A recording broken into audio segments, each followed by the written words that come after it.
ختم نبوت کے بارے میں علامہ اقبال کا کیا نظریہ تھا؟ نابغہ روزگار لوگ ہیں، ان کے بارے میں لوگ یا افراد کے شکار ہوتے ہیں یا تفرید کے شکار ہوتے ہیں۔ یہ بھی اقبال کے بارے میں کہا جاتا ہے کچھ عرصے کے لیے علامہ اقبال قادیانیوں سے بھی متاثر ہو گئے تھے۔ تو عقلی دلیل کیا ہے؟ تو اقبال نے کوشش کی ہے ایک عقلی طور پر بھی سمجھانے کے، اب عقل انسان اس مرتبے پہ آ گئی ہے، عقل خود وہی کو سمجھ سکتی ہے۔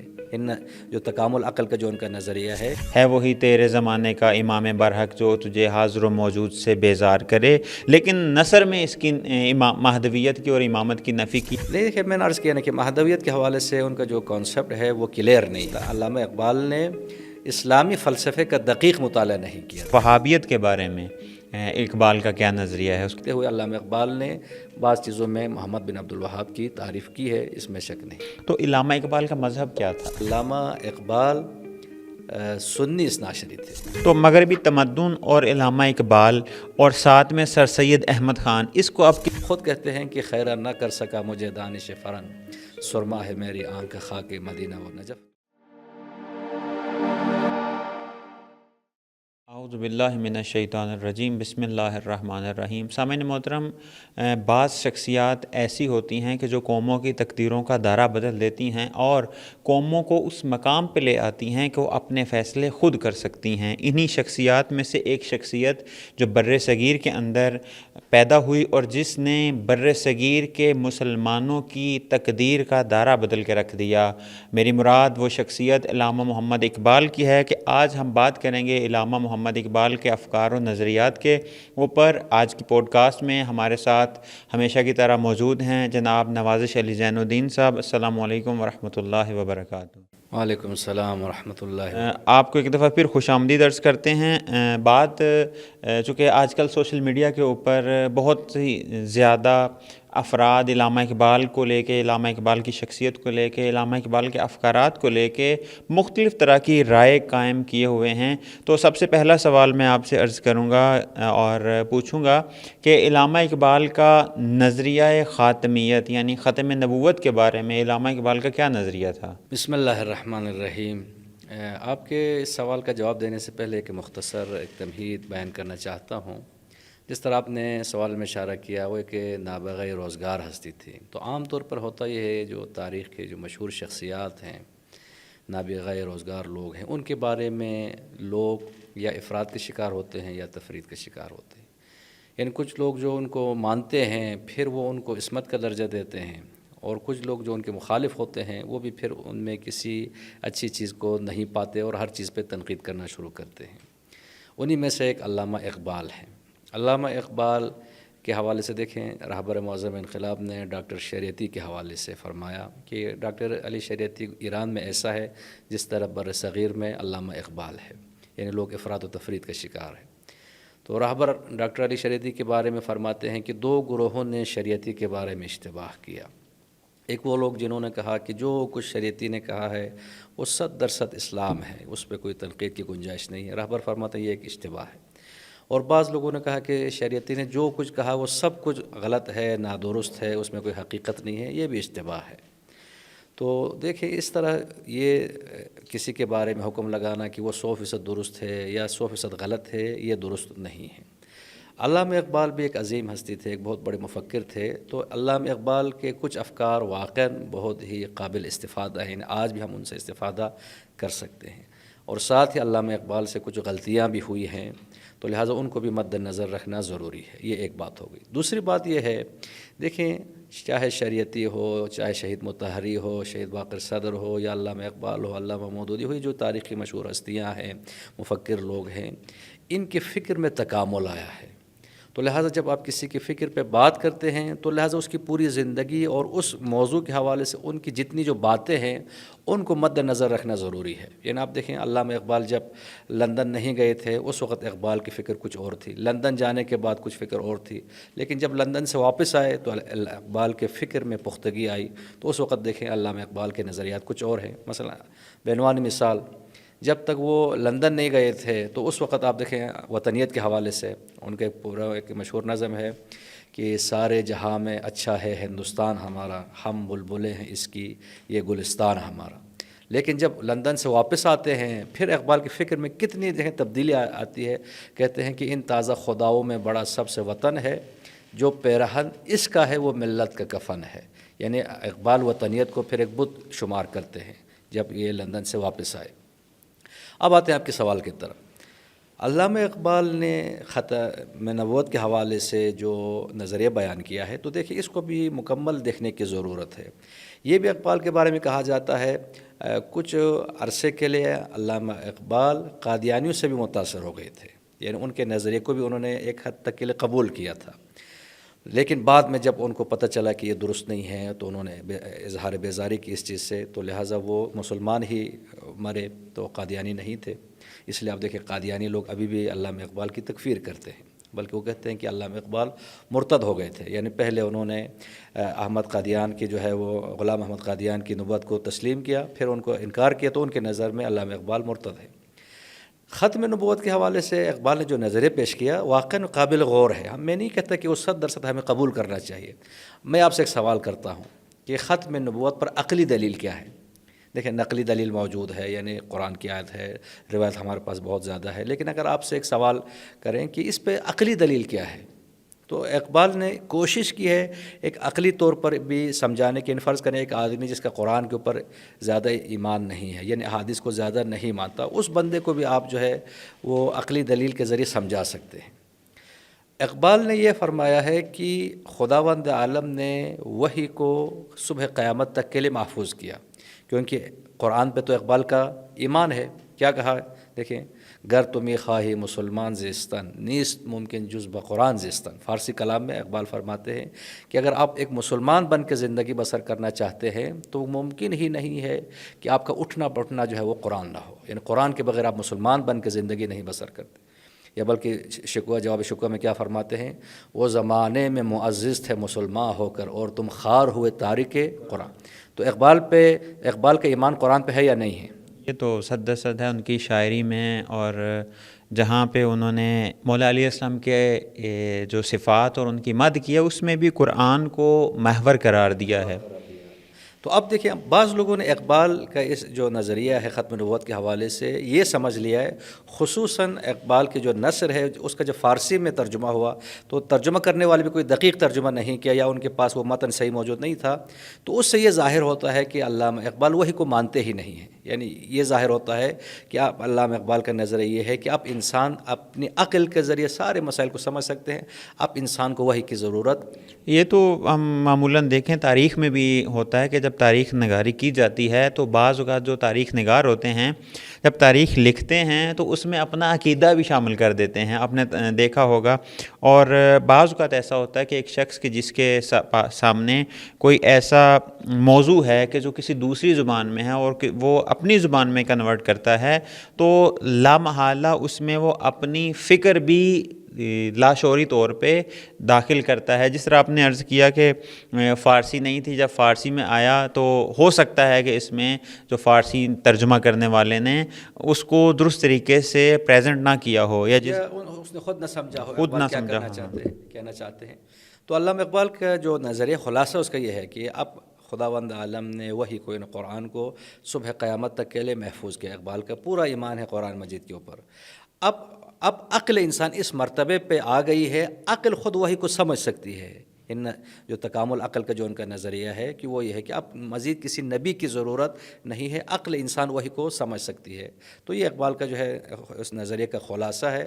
تو میں سمجھتا ہوں واقعاً ایک قابل غور ایک نظریہ ہے. دیکھیں اگر اسی کو دیکھ لیں اصول کافی میں جو جنود عقل و جہل ہیں اس کو بھی اگر ہم اس تناظر میں دیکھیں تو ہمیں معلوم ہوگا کہ جو جنود عقل ہے انسان کو کبھی بھی وحدانیت سے دور نہیں کرتی. جنود عقل ہے کبھی بھی انسان کو خاتمیت سے دور نہیں کرتی. جنود عقل جو ہے کبھی بھی انسان کو رسالت سے یا امامت سے دور نہیں کرتی. تو ظاہر ہے ہر انسان جو سمجھتا ہے، ہر انسان کی جو مفکرین ہیں وہ اپنی سوچ کے مطابق ہی وہ سمجھ سکتا ہے.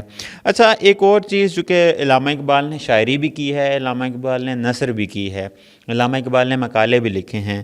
تو ایک اور اشکال جو کیا جاتا ہے علامہ اقبال کے اوپر کہ علامہ اقبال مہدویت کے قائل نہیں تھے، جبکہ ہم علامہ اقبال کی شاعری کو دیکھیں تو اس میں امامت کا بھرپور طریقے سے ہے وہی تیرے زمانے کا امام برحق جو تجھے حاضر و موجود سے بیزار کرے، لیکن نثر میں اس کی مہدویت کی اور امامت کی نفی کی ہے۔ اس کو آپ کس تناظر میں دیکھتے ہیں یا کس طرح بیان کر سکتے ہیں؟ دیکھیں، میں نے آپ کی خدمت پہلے بیان کیا، علامہ اقبال کے نظریات جو ہے وہ توحید کے حوالے سے، رسالت کے حوالے سے، یہاں تک کہ خود امامت کے حوالے سے واقعاً عظیم ان کے نظریات ہیں، مقدس ان کا کلام ہے، ان سے پہ ہمیں جو ہے نا وہ استفادہ کرنا چاہیے۔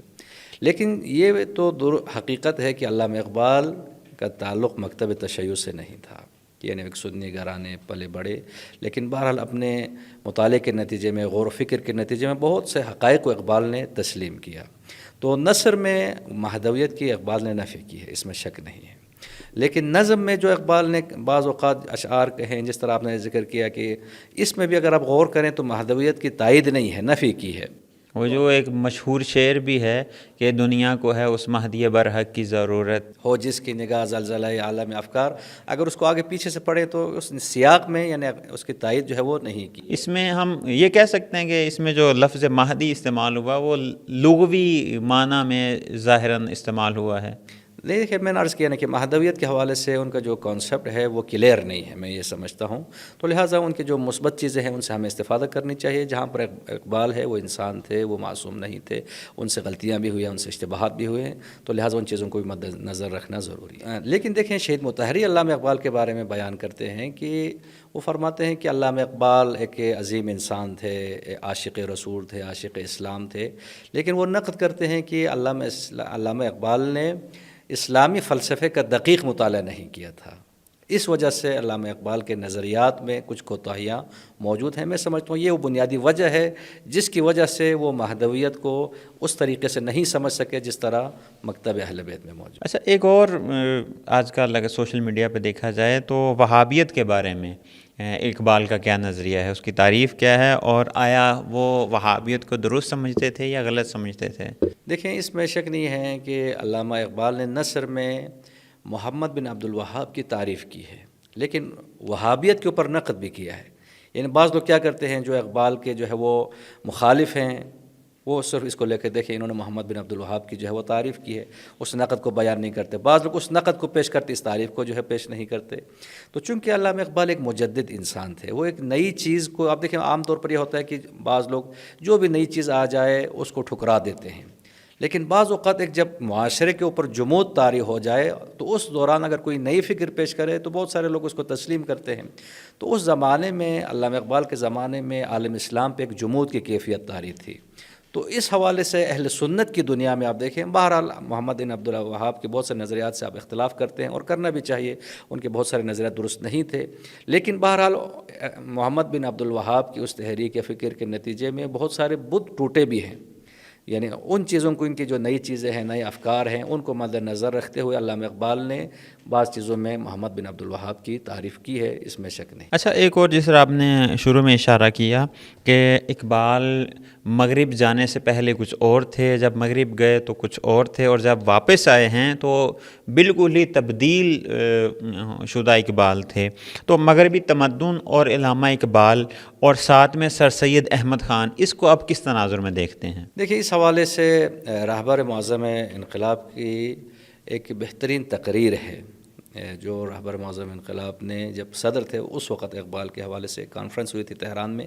واقعاً اس چیز کو میں نوجوانوں سے گزارش کرتا ہوں کہ اس رہبر کے اس بیان کو ضرور سنیں، یا اس کے تحریر کی شکل میں موجود ہے، آپ اسے ضرور پڑھیں، جس میں علامہ اقبال کی تعریف کی ہے رہبر معظم انقلاب نے۔ ابھی بھی آپ دیکھیں، پاکستان میں علامہ اقبال ایک شاعر ہے، یعنی ہمارے ہاں پاکستان میں قوالیوں نے علامہ اقبال کو جو ہے نا قوال نے زندہ رکھا ہے۔ نہ، بلکہ میں عرض کروں گا کہ ایک ہمارے عزیز تھے، انہوں نے کہا تھا کہ پاکستان میں علامہ اقبال یا فنی کلپوں میں مشہور ہے، یا کوئی ایڈ ہے، یا جو بچوں کی دعا ہے جو اسکولوں میں پڑھی جاتی ہے اس کی وجہ سے زندہ ہے۔ اگر یہ چیزیں نہ ہوتی تو ہو سکتا تھا اقبال بھی وہ ناشناختہ طور پہ اس دنیا میں نہ رہتے۔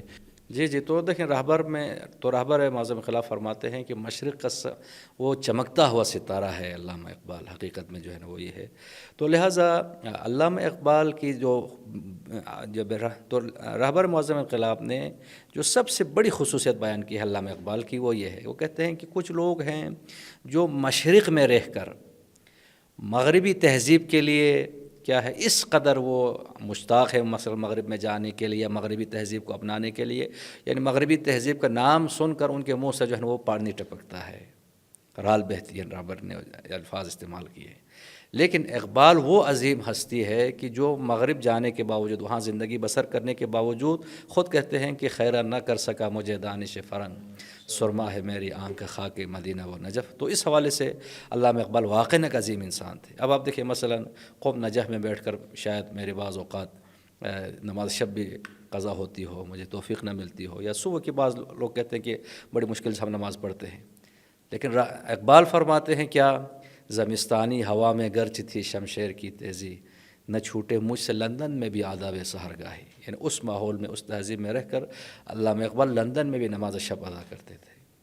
تو یعنی مغربی تہذیب نے علامہ اقبال کو تبدیل نہیں کیا، اس لیے جب واپس آئیں تو آپ دیکھیں کہ مغربی تہذیب کے اندر جو خامیاں ہیں، آج مسلمانوں کو غزہ کی جو بربادی ہے، یہاں مسلمانوں کا قتل عام ہونے کے بعد اب لوگوں کو پتہ چلا کہ وہاں پر جو تہذیب ہے، تمدن، وہ سب ڈرامہ ہے۔ علامہ اقبال نے آج سے 80-90 سال پہلے بیان کیا تھا کہ ان کی حقیقت کچھ نہیں۔ اچھا، سر سید احمد خان کے بارے میں بتائیں کہ ان کے بارے میں یہ مشہور ہے کہ وہ بھی مغرب گئے اور علامہ اقبال بھی مغرب گئے، تو یہ قصوں میں لکھا ہوا ہے ان کے سوانح حیات میں کہ علامہ اقبال نے مغرب میں زندگی گزاری، زندگی گزارنے کے بعد نچوڑ یہ نکالا کہ یہ ایک سراب ہے مغربی تہذیب، اور اگر اس کے پیچھے ہم چلیں گے تو ہم سوائے نابودی اور ہلاکت کی کچھ نہیں ہے۔ لیکن سر سید احمد خان کے بارے میں ایک مشہور ہے کہ وہ گئے اور ایک ہوٹل میں رکے تو وہاں پہ ایک میگزین پڑا ہوا تھا انگلش میں، بڑی اچھی وہ تھی، چونکہ شروع سے یہ سر سید احمد خان صاحب انگریزی تہذیب اور انگلش کو لے کے کافی حساس تھے۔ انہوں نے دیکھا کہ بہت اچھا آرٹیکل لکھا ہوا ہے، بس وہیں سے انہوں نے کیا کیا، ایک سبق لیا اور درس لیا اور واپس آ کے انگلش کو زیادہ پروموٹ کیا۔ تو میں یہ چاہوں گا کہ ہمارے ناظرین کے لیے یہ بھی واضح کریں کہ اگر ہم سر سید احمد خان کو اور علامہ اقبال کو اور ان کے افکار کو دیکھیں تو آپ کس نتیجے پہ پہنچتے ہیں کہ سر سید احمد خان خطا پہ تھے یا علامہ اقبال نے جو سمجھا اس کو کسی اور پیرائے میں سمجھا؟ دیکھیں اس حوالے سے میں سمجھتا ہوں، خود سر سید کے حوالے سے بھی یہ ہے، بعض لوگ سر سید کی یہ خدمات کو اس انداز سے پیش کرتے ہیں کہ اگر سر سید نہ ہوتے تو ہندو ہمیں کھا جاتے۔ دیکھیں ان کی کچھ اس میں شک نہیں ہے، کچھ مثبت اقدام بھی ہیں۔ یعنی جس وقت مسلمان بڑے بڑے مفتیوں نے فتویٰ دیا کہ انگلش سیکھنا حرام ہے، اس وقت سر سید نے جو یونیورسٹی قائم کیا جس میں کہا کہ عصری علوم کی طرف مسلمانوں کو آنا چاہیے، میں سمجھتا ہوں یہ ان کی اچھی جو ہے خصوصیت تھی اور خدمت تھی۔ لیکن دوسری بات ہے وہ یہ ہے کہ دیکھیں مغرب میں کچھ افراد ہیں جن کو مستشرقین کہا جاتا ہے۔ مستشرق وہ لوگ ہیں کہ جو مغرب میں بیٹھ کر مشرق کو پڑھتے ہیں، اور کچھ لوگ ہیں جن کو اصطلاح استعمال نہیں ہوتا لیکن مستغربین ہیں، یعنی مستغربین سے مراد وہ لوگ ہیں جو مشرق میں بیٹھ کر مغرب کو پڑھتے ہیں۔ تو اب دیکھیں جو مستشرقین ہیں وہ بھی دو طرح کے ہیں، کچھ وہ مستشرقین ہیں کہ جو مشرق پہ مکمل تنقید کرتے ہیں، کوئی اچھی خصوصیت ان کو نظر نہیں آتی، اور کچھ وہ مستشرقین ہیں جنہوں نے بہرحال کسی حد تک انصاف کی نظر سے اسلام کو، مشرق کو دیکھا ہے۔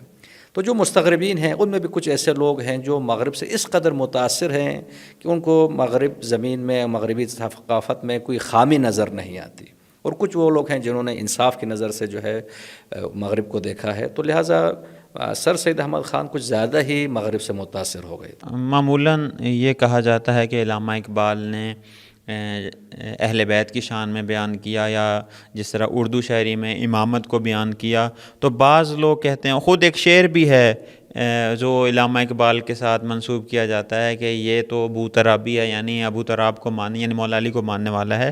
تو علامہ اقبال کا مذہب کیا تھا؟ جی دیکھیں یہاں پر بھی بعض لوگ علامہ اقبال کے بارے میں وہ ثابت کرنے کی کوشش کرتے ہیں کہ وہ شیعہ تھے، بعض لوگ ثابت کرنے کی کوشش کرتے ہیں کہ وہ سنی تھے۔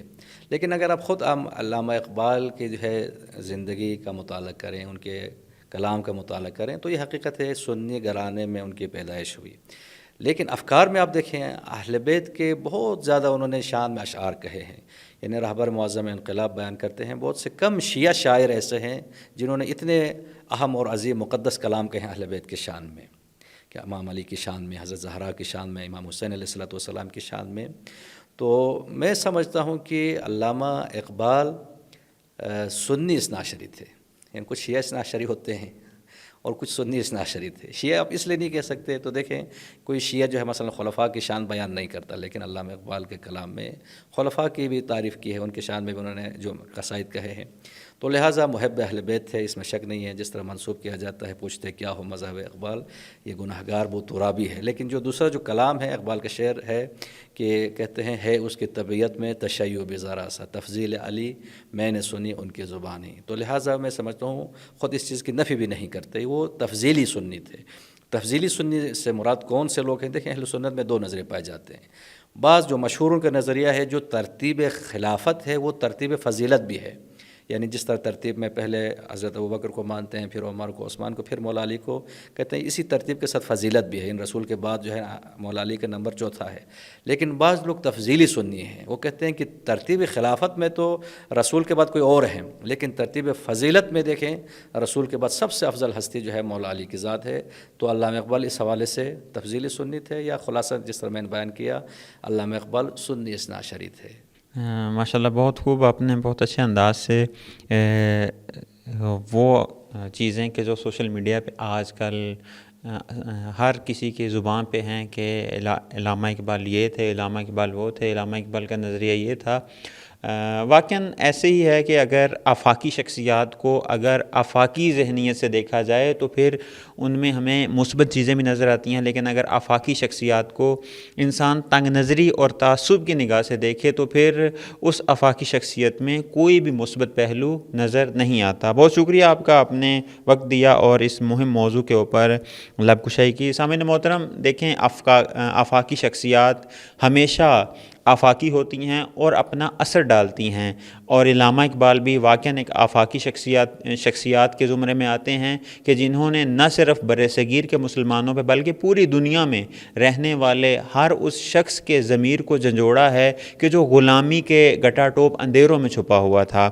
ان اپنے افکار کے ذریعے سے، اپنے اشعار کے ذریعے سے اور اپنی شاعری کے ذریعے سے ان لوگوں کو غلامی کے اندھیروں سے آزادی کے اجالوں تک لانے والی شخصیت بر صغیر میں علامہ اقبال کے نام سے جانی جاتی ہے۔ انشاءاللہ حاضر ہوں گے نئے موضوع کے ساتھ، تب تک کے لیے اجازت دیجیے۔ والسلام علیکم ورحمۃ اللہ وبرکاتہ۔